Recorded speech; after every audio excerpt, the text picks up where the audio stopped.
I think it's time. Yes. I think it's time, Alan, that you tell us about History of the World Part 2.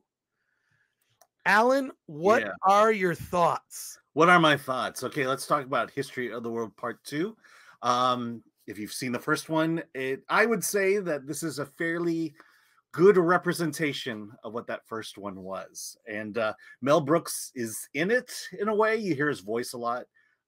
He is, I believe, an executive producer. He's also a writer on the series. But the essential, what the show is essentially is sketch comedy based on historical moments of world history, and this history is fairly broad. It's 8 episodes. Like I said, each one has little skits that go up, and these there's certain stories that are being told over several episodes, though they don't always appear in each one. Let me just get into the first episode real quick. General Grant, this is the Civil War. He is asked by Abraham Lincoln to stop drinking and to go into and to infiltrate the South, and in doing so, take Lincoln's son with him. Ike Barinholtz is General Lee at this point. Let's see, is it General Lee or General Grant? Ike Barinholtz plays General Grant. And then they go on this little wacky adventure to infiltrate the South. Then another sketch is Nick Kroll as Schmuck Mudman, who is a peasant in Soviet Russia. The revolution hasn't occurred. His wife is one of the leaders of the revolution. And in that, they are going to take over the Russian aristocracy, of which Dove Cameron plays. I don't know much about Russian history, but the famous princess who survives it all. But to me, the greatest thing about episode 1 was Kumail Nanjiani and the sketch about the real Kama Sutra.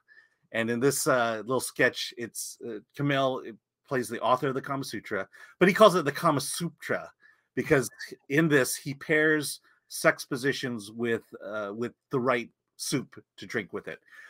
It's vulgar. It's something I can't repeat on television. I think it would get us demonetized, but it is hilarious. I was busting out loud on this one. So let me just give you my general impressions of the show. First 3 episodes, I had a great time. I was laughing out loud. Josh Gad plays William Shakespeare in the writer's room, which is hilarious.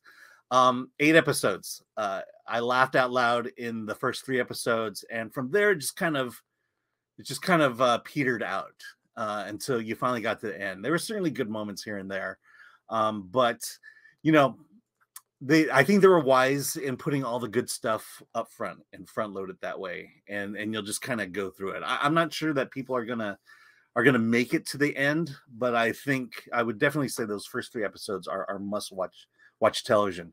Is it woke? Well, only in the sense that Mel Brooks was woke. He certainly was. I would say he was more liberal than he was woke, but it's not afraid to make fun of everyone and everything.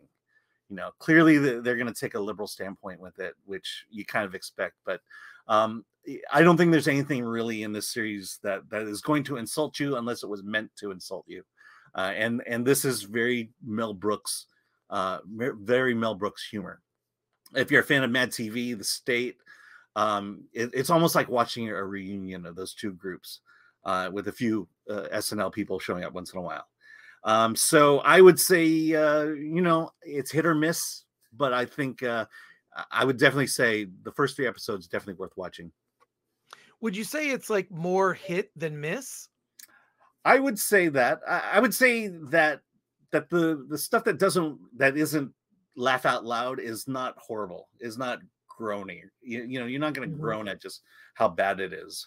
I think the real miss was they do a series on the life of Shirley Chisholm, who is the first Black woman to run for president, played by Wanda Sykes.